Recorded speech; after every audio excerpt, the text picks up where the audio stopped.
Channel target help में। तो guys आज की वीडियो में हम डिस्कस करेंगे टोटल 30 क्वेश्चन जो हैं बाल विकास के। ये है 2019 का सेकंड पेपर, जो सेकंड लेवल का पेपर होता है हमारा एलटी का, वो उसको हम 30 क्वेश्चन यहाँ पे डिस्कस करेंगे। चैनल वीडियो शुरू करने से पहले दोस्तों चैनल को लाइक शेयर एंड सब्सक्राइब करना ना भूलें। चलिए आगे बढ़ते हैं।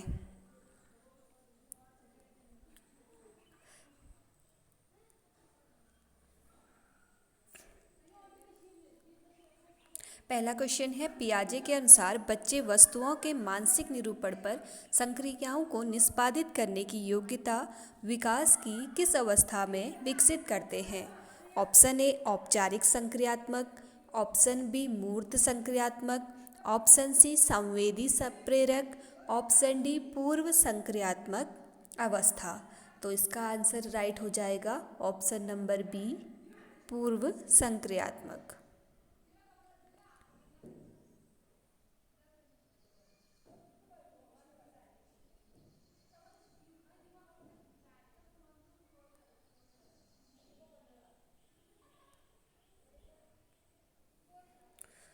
क्वेश्चन नंबर सेकंड है, निम्नलिखित में से कौन से कथन अधिगम अक्षम बच्चों के संदर्भ में सही है?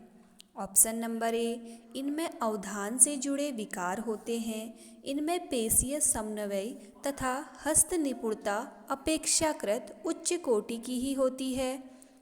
ऑप्शन 3, ये बच्चे मौखिक अनुदेशों को समझने और अनुसरण करने में असफल होते हैं। तो क्वेश्चन नंबर 2 का ऑप्शन नंबर सी यहाँ पे राइट हो जाएगा, यानी कि पहला और तीसरा ऑप्शन। क्वेश्चन नंबर 3 है, ये इम्पोर्टेंट क्वेश्चन है, इंद्रधनुष के रंगों को विबज्योर्ड की तरह याद किया जाता है, यह स्मृति को बढ़ाने की कौन सी तकनीक है?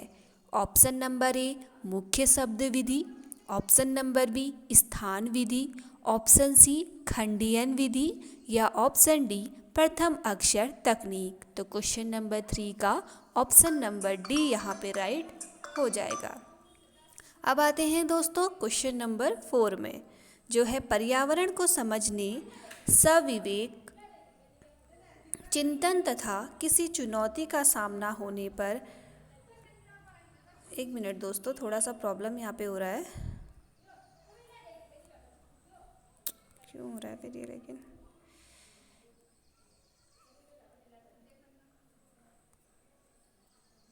हाँ, अब यहाँ पे क्वेश्चन नंबर 4 है, पर्यावरण को समझने, सविवेक चिंतन तथा किसी चुनौती का सामना होने पर उपलब्ध संसाधनों का प्रभावी ढंग से उपयोग करने की व्यापक क्षमता है।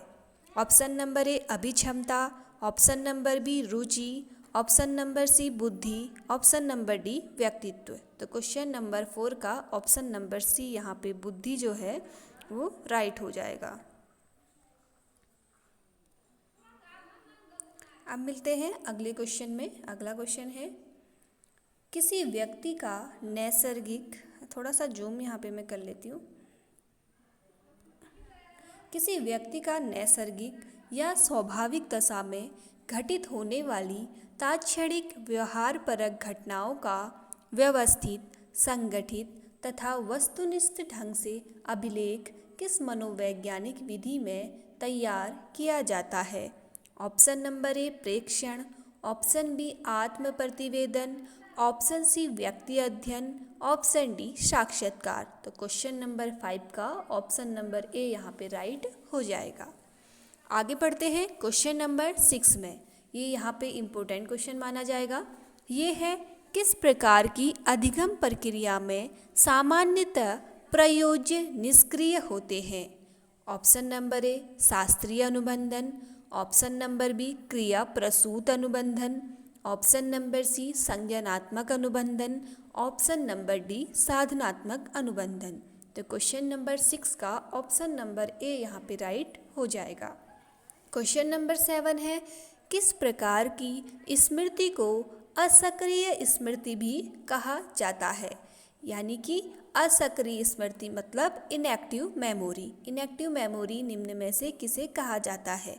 संवेदी स्मृति, लघुकालीन स्मृति, दीर्घकालीन स्मृति या संचयन। तो क्वेश्चन नंबर 7 का यहाँ पे ऑप्शन नंबर सी दीर्घकालीन स्मृति यानी कि लॉन्ग टर्म मेमोरी को क्या कहा जाता है? इनएक्टिव मेमोरी या असक्रिय मेमोरी।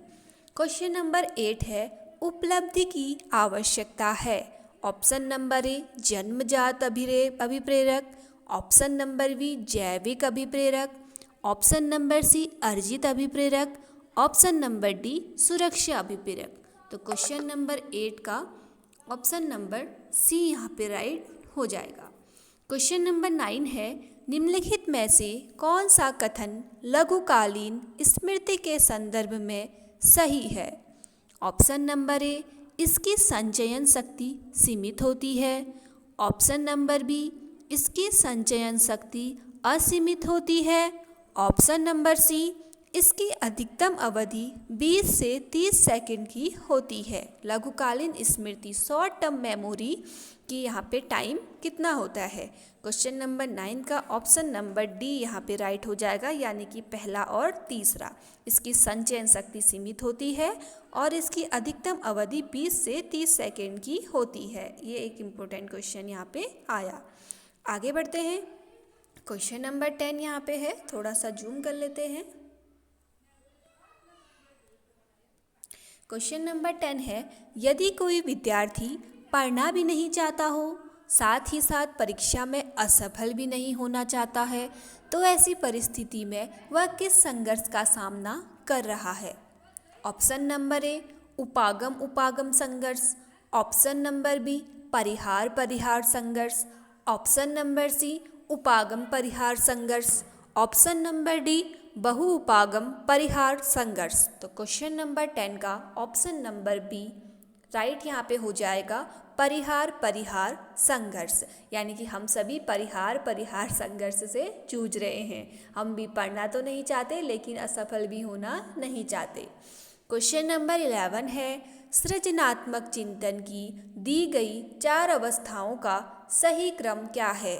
ऑप्शन नंबर ए आयोजन प्रमाणीकरण प्रबोधन उद्भवन, ऑप्शन नंबर बी उद्भवन प्रबोधन प्रमाणीकरण आयोजन, ऑप्शन नंबर सी आयोजन उद्भवन प्रमाणीकरण प्रबोधन, ऑप्शन नंबर डी आयोजन उद्भवन प्रबोधन प्रमाणीकरण। 11 का ऑप्शन नंबर डी यहाँ पे राइट हो जाएगा। क्वेश्चन नंबर 12 है इस प्रकार की तर्कणा में व्यक्ति पहले से ही ज्ञात नियमों एवं तथ्यों के आधार पर एक निश्चित निष्कर्ष तक पहुंचने की कोशिश करता है।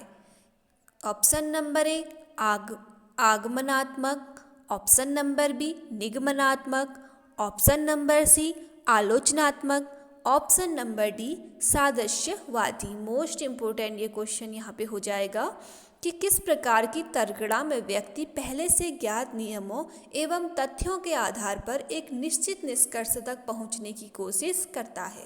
तो क्वेश्चन नंबर 12 का ऑप्शन नंबर बी यानी कि निगमनात्मक मेथड यहाँ पे राइट आंसर हो जाएगा। क्वेश्चन नंबर 13 है तर्कणा के महत्वपूर्ण सोपानों का क्रम है। ऑप्शन नंबर ए समस्याओं की पहचान, ऑप्शन नंबर बी अनुमान के अनुसार प्रयोग करना, ऑप्शन नंबर सी आंकड़ों का संग्रहण, ऑप्शन नंबर डी अनुमान पर पहुंचना या ऑप्शन नंबर 5 निर्णय लेना। तो क्वेश्चन नंबर 13 का आंसर हो जाएगा यहाँ पे option number B. Option number B यहाँ पे क्या है, थोड़ा सा नीचे करना पड़ेगा, ये यानी कि पहला तीसरा चौथा दूसरा पांचवा, पहला दूसरा तीसरा चौथा पांचवा ही हो गया ये फिर क्रम। अच्छा क्रम है, पहला ये आएगा समस्या की पहचान, फिर आएगा तीसरा आंकड़ों का संग्रहण, फिर आएगा अनुमान पर पहुंचना, नहीं फिर आएगा अनुमान के अनुसार प्रयोग करना, फिर आएगा अनुमान पर पहुंचना। ऑप्शन नंबर बी यहाँ पे राइट हो जाएगा। ये भी एक इम्पोर्टेंट क्वेश्चन है। अब आगे बढ़ते हैं। क्वेश्चन नंबर 14 पे शाब्दिक कौशल सामान्यतः अर्जित किए जाते हैं। ऑप्शन नंबर ए याद करके, दोहरा कर, पुनः याद करके या वस्तुओं को पहचान कर। तो इसका सही आंसर हो जाएगा ऑप्शन नंबर बी, यानी कि पहला, दूसरा, तीसरा और चौथा, यानी कि इसे याद करके भी, दोहरा कर भी, पुनः याद करके भी, वस्तुओं को पहचान कर भी हम शाब्दिक कौशल अर्जित कर सकते हैं। क्वेश्चन नंबर 15 है, लड़कियां मध्य बाल्यावस्था में अधिक महत्व देती हैं और पारिवारिक संबंधों को, वहीं लड़के ज़्यादा महत्व देते हैं सामाजिक संबंध को। तो दो यहाँ पे फिल इन द ब्लैंक्स हैं, तो हमें यहाँ पे इसे फिल करना है। ऑप्शन नंबर ए पारस्परिक प्रतिष्ठा, पारस्परिक भाषा, भाषा कौशल, कौशल या भाषा। तो क्वेश्चन नंबर 15 का आंसर नंबर ए यहाँ पे राइट हो जाएगा। लड़कियां मध्य बालावस्था में अधिक महत्व देती है पारस्परिक को और पारिवारिक संबंधों को, वहीं लड़के ज़्यादा महत्व देते हैं सामाजिक प्रतिष्ठा को। आगे बढ़ते हैं क्वेश्चन नंबर 16 पे। सकारात्मक संवेदों को इन तरीकों से बढ़ाया जा सकता है। ऑप्शन नंबर ए तनाव मुक्त करने वाले व्यायाम जैसे ध्यान और योग से, ये भी बात सही लग रही है। ऑप्शन 2 प्रतिदिन की गतिविधियों में प्रसन्नता और संतोष की खोज करना। ऑप्शन नंबर सी ऐसी गतिविधियों को करना जो आप करना पसंद नहीं करते हैं। तो ये तो रॉन्ग ही लग रहा है। तो 16 क्वेश्चन का ऑप्शन नंबर सी यहाँ पे राइट हो जाएगा, पहला और दूसरा। क्वेश्चन नंबर 17 है, विद्यालय में नामांकन के पश्चात विद्यालय जाना छोड़ देने वाले बच्चों के अनुपात को क्या कहते हैं। Option number A drop out rate, option number B ठहराव, ऑप्शन नंबर सी अपव्यय, ऑप्शन नंबर डी धारण। तो क्वेश्चन नंबर 17 का ऑप्शन नंबर ए यहाँ पे सही हो जाएगा। विद्यालय में नामांकन के पश्चात विद्यालय जाना छोड़ देने वाले बच्चों के अनुपात को ड्रॉप आउट रेट कहते हैं। ये भी एक इम्पोर्टेंट क्वेश्चन हो जाएगा। आगे बढ़ते हैं, थोड़ा सा जूम कर लेते हैं।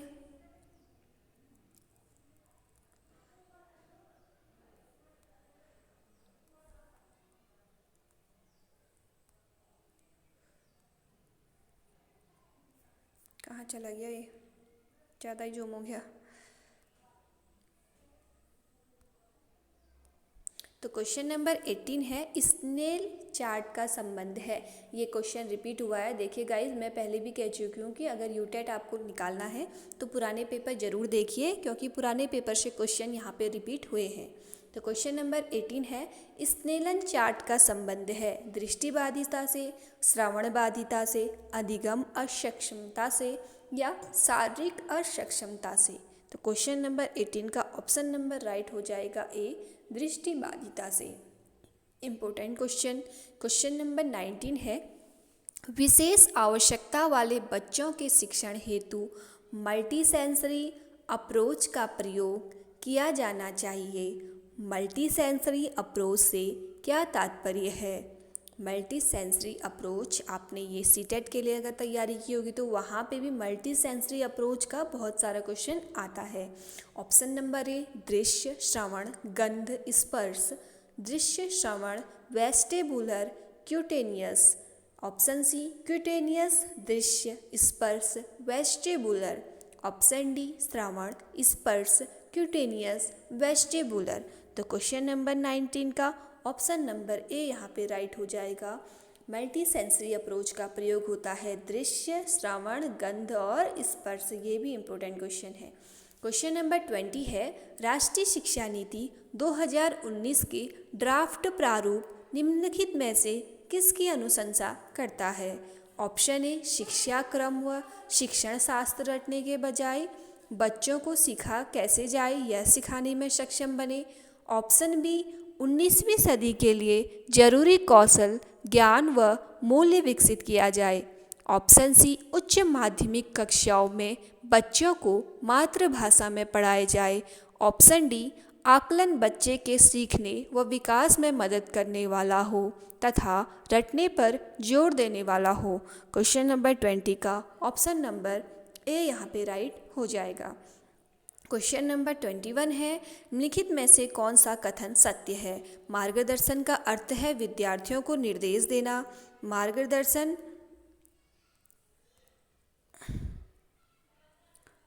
मार्गदर्शन व्यक्तिगत एवं सामूहिक दोनों रूपों में दिया जा सकता है, या परामर्श केवल सामूहिक रूप में दिया जा सकता है, या मार्गदर्शन कमजोर विद्यार्थियों को दिया जाता है।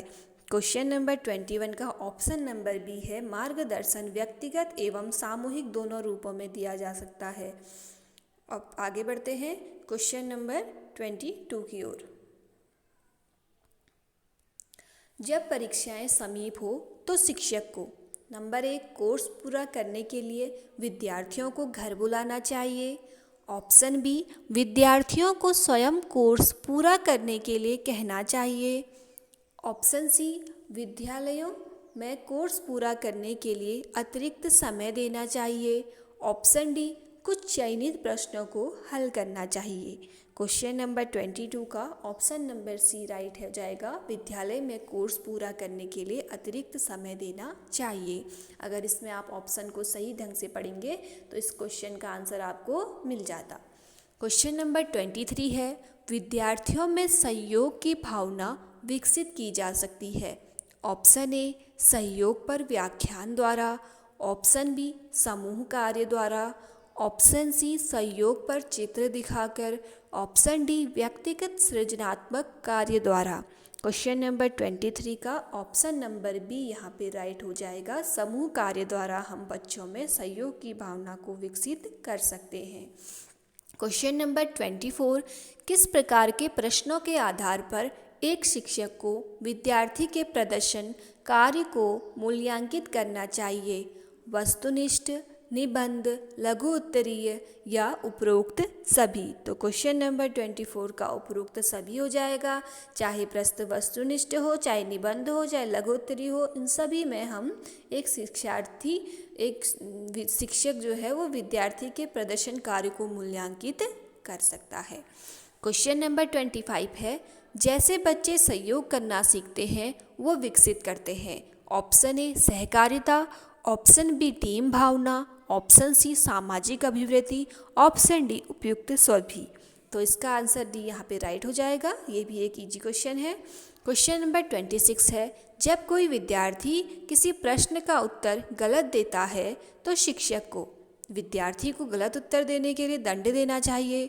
ऑप्शन बी, उत्तर में जो गलती है उसे सुधार कर विद्यार्थियों को बता देना चाहिए। ऑप्शन सी, उत्तर को विद्यार्थियों की सहायता से सही करना चाहिए। ऑप्शन डी, उस प्रश्न को छोड़ देना चाहिए और आगे के प्रश्न की ओर बढ़ना चाहिए। 26 का ऑप्शन नंबर सी यहाँ पे राइट हो जाएगा। आगे बढ़ते हैं। तो आज की वीडियो में दोस्तों हमने 4 क्वेश्चन यहाँ पे रह गए हैं, ये मैं अगली वीडियो में आपको बताऊंगी। अभी मुझे कुछ अर्जेंट वर्क आ गया है तो मैं वीडियो इतना ही बना पा रही हूँ। तो आज हमने गाइस डिस्कस के टोटल 26 क्वेश्चन CDP के जो थे paper 2 UTET 2021 paper number 2। I hope guys video आपके लिए हेल्पफुल होगी। सो गाइज प्लीज़ चैनल को लाइक कीजिए, शेयर कीजिए एंड सब्सक्राइब कीजिए। Thank you so much.